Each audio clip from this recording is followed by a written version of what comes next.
Sa ngalan ng Ama, Anak, ng Diyos Espiritu Santo. Amen. Ang magandang balita mula sa Biblia, mula sa aklat ng Genesis, Kabanata 6. Si Noe. Napakabuting tao ni Noe. Siya na lamang ang natitirang matuwid ng panahong iyon. Palibhasa'y namumuhay ng kasama ng Diyos. Siya'y may 3 anak na lalaki, sina Sem, Cam, at Japhet. Maliban kay Noe, ang lahat ng tao'y masasama at laganap ang kasamaan kahit saan. Ito ang kalagayan nakikita ng Diyos sa lahat ng dako.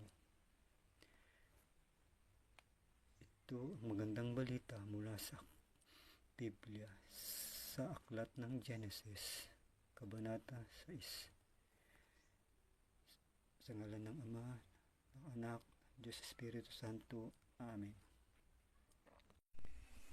Sa ngalan ng Ama, Anak, Diyos Espiritu Santo. Amen. Ang magandang balita mula sa Biblia sa aklat ng Genesis, Kabanata 6. Pinagawa ng daong si Noe. Sinabi ng Diyos kay Noe, lilipulin ko ang mga tao sa daigdig. Umabot na sa kasukdulan ang kanilang kasamaan. Kaya pumutol ka ng kahoy na cypress at gumawa ka ng isang daong na may mga silid. Pahiran mo ng alkitran ang loob at labas.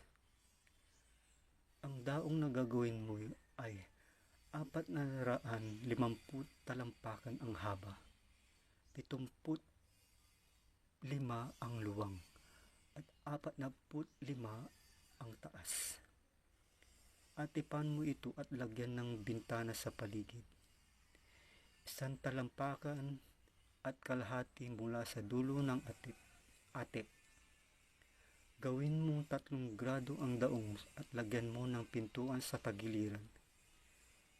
Palulubugin ko sa tubig ang buong daigdig at malilipol ko ang lahat ng mga buhay sa balat ng lupa. Ngunit ako'y makikipagtipan sa iyo. Isama mo ang iyong asawa at mga anak na lalaki, pati mga asawa nila, at pumasok kayo sa daong.